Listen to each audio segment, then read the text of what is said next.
Hello everyone, my name is Diego Hernandez and I'm with Beyond the Spectrum here at Da Vinci Design High School. In today's discussion, we will be going over consent and consent within relationships, your peers, and your friends. We're here to make sure that there aren't any blurred lines between you and your partner. The first discussion you usually have when you're in sex ed is the science behind sex. Then you start getting into the functionality of a penis and a vagina and how all that works. But then you get to learn the act itself, like the act of sex and like intercourse and everything like that. But there's one step that's clearly missing here, and that's communication between you and your partner, which is consent. Unfortunately, in the United States, 1 in 4 women will report attempted rape or actual rape at some point in their life. 1 in 16 men will report sexual assault, and 1 in 2 transgender individuals were sexually assaulted at some point in their life. These statistics should not be shrugged off whatsoever or ignored, but rather looked at to make a change in our society, and that change starts with you. We will start off our lesson by going over consensual communication within relationships, as well as resources and information about rape and sexual assault/harassment, and ending the topic of discussion of the prevalent and existing rape culture in today's society. The first topic is consensual communication. It is important to always check in with your partner. It does not matter if you're with a new partner or if you have been with a partner for more than 10 years. It's always important to know your boundaries with your partner at any given moment, if they're comfortable with doing something or if they're not comfortable with doing anything at all. Either way, during and before, there should be constant communication on what they do and do not want during sexual intercourse. Some examples of practicing consent is asking your partner before doing anything. Ask your partner before kissing them. Ask your partner before sexual intercourse. Ask your partner, just ask. Before doing any sort of sexual activity, make sure that your partner is okay and then proceed with their consent to begin any sort of activities. Always keep in mind also that no means no. No does not mean maybe. No does not mean ask 5 more times. No does not mean not right now. No means no. So you should have to respect that and not try to convince your partner more times to engage in sexual activity. With this, it is important to determine what is and what isn't consent.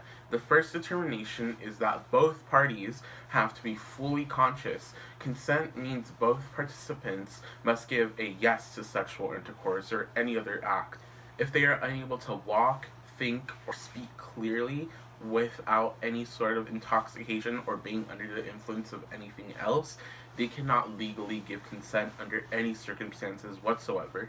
The second thing is that both parties may act free and decide freely as well. With this, both individuals must be comfortable to give consent or to not give consent. For example, one person may not feel safe enough to give consent due to either personal trauma or fear of other factors.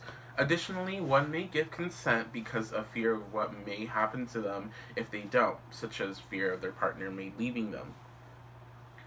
The third one is that both parties must have clear communication between one another. Clear consent can be only determined by the discussion of what's desired during intercourse. Also, clear willingness and permission between both partners.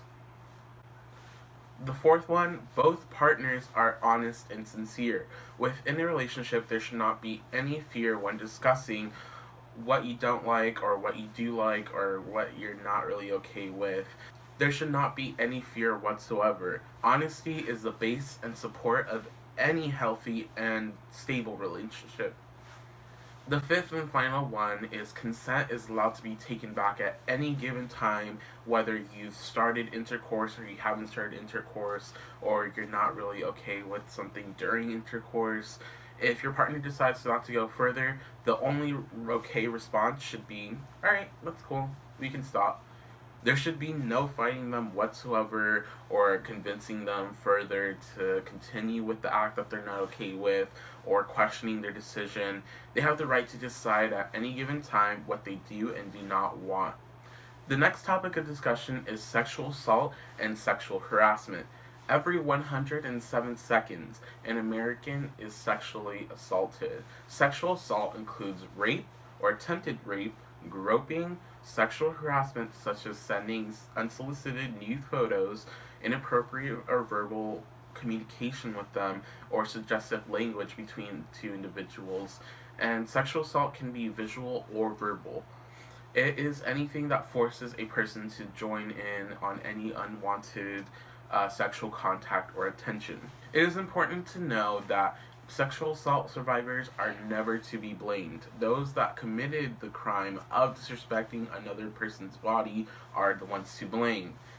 That's so important. There has been a practice in society of blaming the victims of these crimes. Practices of questioning the victim rather than the person who actually broke the law, and blaming the victim rather than providing them support and help through a confusing, traumatic time. This practice is known as rape culture. Due to this, many victims hide their truth and are afraid to speak about their trauma or their time with their attacker.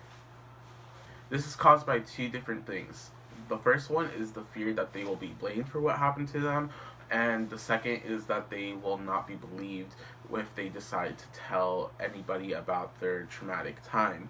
Even though it is an anomaly for survivors to lie about an assault, with only 2% being false reports, there has been a pattern in our society to influence this fear with sexual assault survivors.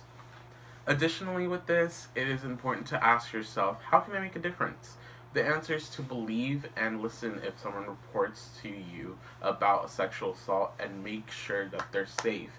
It's always important to know that they're in a comfortable space and they're safe and they have their privacy from everybody else.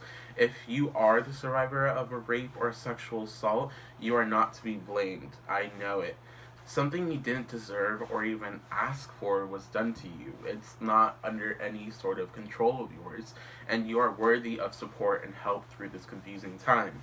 There are resources and hotlines for sexual assault survivors. One number for the National Sexual Assault Hotline is 800-656 HOPE or 4673. And I'm going to say that again, 800-656 4673. The National Child Abuse Hotline is 866-367-5444. And again, these will be posted in our description below. And thank you for watching this, and stay tuned for the next video. Thank you.